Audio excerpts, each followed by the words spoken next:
Sekarang kita bakalan bahas apa sih nggak enaknya pakai Vespa Matic. Ya keluhan lah ya, sedikit keluhan. Nomor satu itu biaya maintenance ya. Itu dari rumah, dari Sukabumi ke Jatinangor kan total 140 km. Anehnya Vespa itu dia ada standar samping. Tapi standar sampingnya tuh gampang jatuh teman-teman. Buat jarak jauh itu sih keluhannya ya.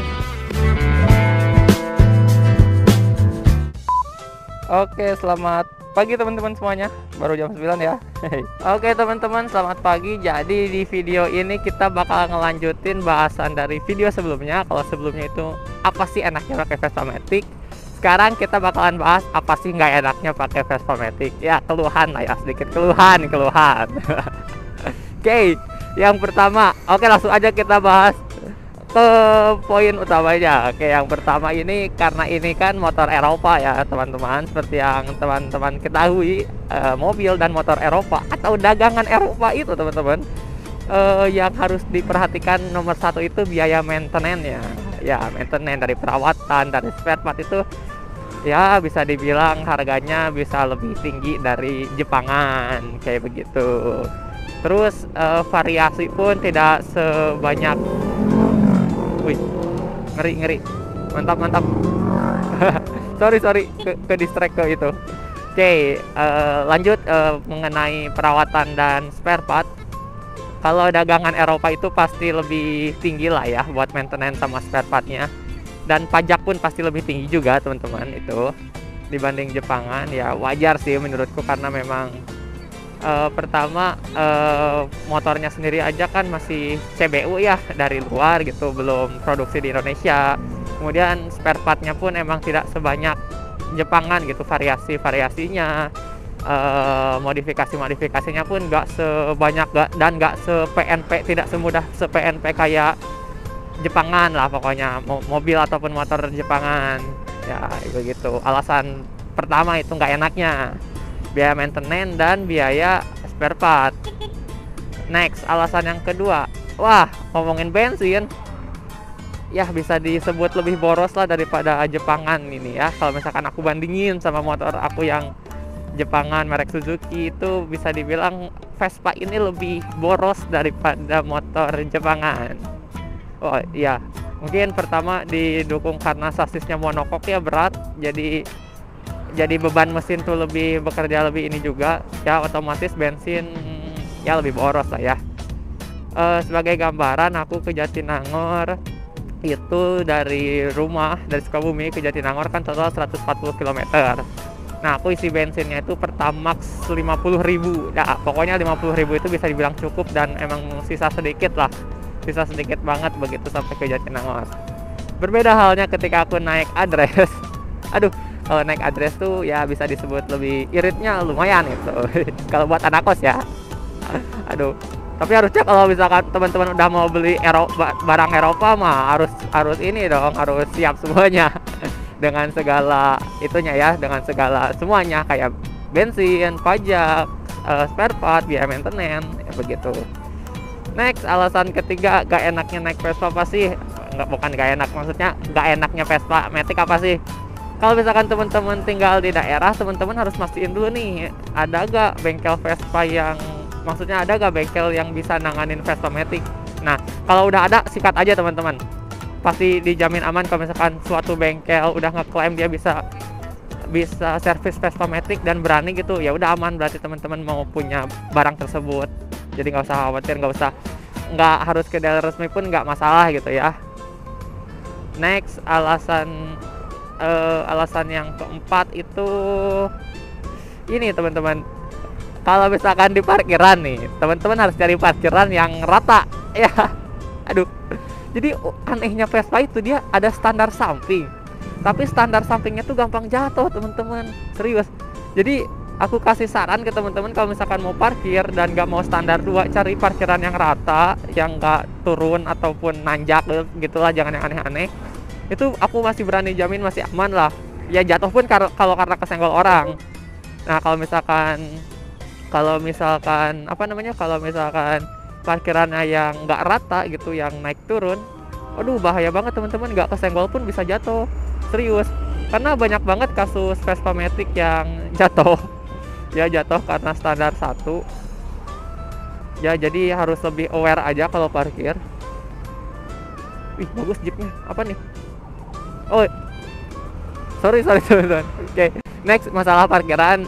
Kalau misalkan, ya pokoknya kalau misalkan nyari parkiran tuh usahain cari yang rata. Jadi kalau teman-teman mau jalan-jalan, teman-teman harus tahu medannya dulu. Apalagi kalau misalkan ke tempat makan atau ke kafe atau tempat nongkrong, itu teman-teman harus tahu dulu deh si kondisi ininya, kondisi parkirannya kayak gimana ya. Atau kalau misalkan udah tahu dan masih tetap pengen pakai Vespa Matic, kalau misalkan di turunan maksudnya parkirannya nggak rata, itu usahain aja standar 2 teman-teman. Dan aku pun sendiri kalau naik motor selalu standar 2, maupun itu mau naik Vespa Matic ini ataupun naik Jepangan ya, naik Suzuki, aku itu pasti aku standar 2 kalau di parkiran.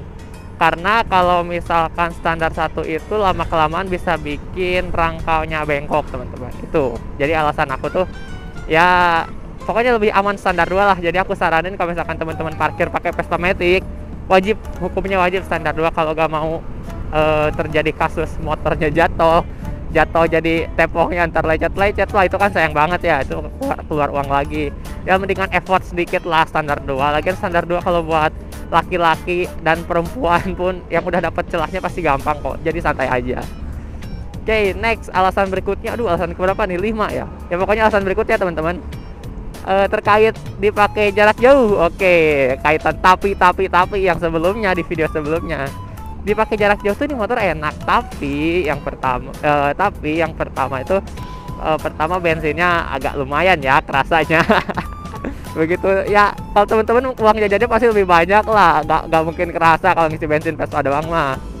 Ya kalau buat aku sih ya agak kerasa ya, apalagi kalau misalkan dipakai harian.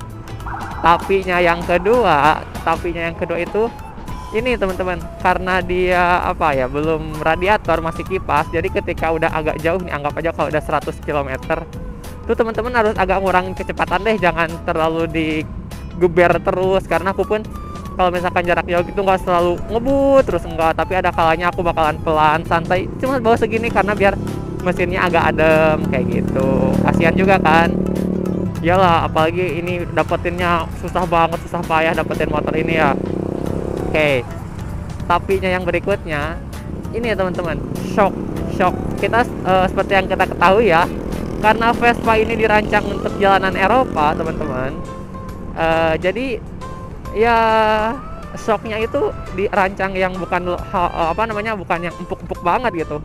Jadi shocknya itu bisa disebut lebih keras lah daripada motor Jepangan. Jadi pas lewat jalan yang kurang bagus, ya kita harus pelan-pelan banget nih teman-teman. Apalagi kan kalau jalan jauh itu kita nggak tahu ya jeleknya di mana, bagusnya di mana. Jadi begitu ada jalan jelek, aku tuh bener-bener pelan-pelan banget, karena ya pertama sayang aja ke motornya teman-teman, yang kedua keras shocknya. Bukan keras sih, maksudnya nggak seempuk motor Adresku lah. Kalau Adresku itu di jalan jelek masih agak empuk tuh, masih lumayan enak kayak gitu teman-teman. Terus berikutnya kalau misalkan masalah performa jangan ditanya, masih enak-enak aja, 100 pun masih oke lah di bawah 100 km per jam. Cuma akunya aja nggak berani karena sayang sama motornya. Asik, sayang nggak tuh ya. Oke, ya mungkin kalau buat jarak jauh, ini poin plusnya nyaman teman-teman, duduknya nggak capek, serius ya. Tapi kan ini video bahasannya nggak enaknya pakai Vespa Matic ya, harusnya itu di video sebelumnya ya, nggak apa-apa lah teman-teman. Oke, ya mungkin buat jarak jauh itu sih keluhannya ya. Pertama bensin, kedua harus nggak bisa gaspol terus karena masih kipas, dan yang ketiga shocknya agak keras. Ya begitulah teman-teman. Oh ya, dan mungkin kalau buat jarak jauh kalau hujan, karena ini kan ring velgnya kecil ya, jadi menurut aku kalau hujan nih, keadaan hujan itu teman-teman harus lebih hati-hati aja bawa motornya, karena feel yang aku dapat tuh licin teman-teman. Mungkin karena ban juga ngaruh ya, maksudnya merek ban gitu, si kompon ban. Karena aku pakai medium kompon gitu ya, dan bannya menurut aku ban Vespa kan kecil ya, ring 11 sama ring 10 kalau Vespa S sama LX itu. Jadi kalau jalan hujan tuh aku pelan-pelan banget gitu, hati-hati karena emang licinnya kerasa teman-teman. Oke, mungkin itu aja alasan nggak enak ya pakai Vespa Matic. Nggak enak gak tuh? Ya meskipun aku bikin video tentang apa sih nggak enaknya pakai Vespa Matic, percaya deh teman-teman, Vespa Matic ini overall enak buat dipakai, dan kalau misalkan teman-teman udah pakai barangnya secara langsung, feel-nya lebih dapat. Aku pun waktu pertama kali apa sih Vespa Matic, begitu aku coba dan aku pakai, ya ternyata memang berbeda gitu teman-teman. Oke, mungkin itu aja teman-teman buat video kali ini. Semoga videonya bisa bermanfaat dan terima kasih. Yuk, hatur nuhun, sampai ketemu di video berikutnya. Thank you.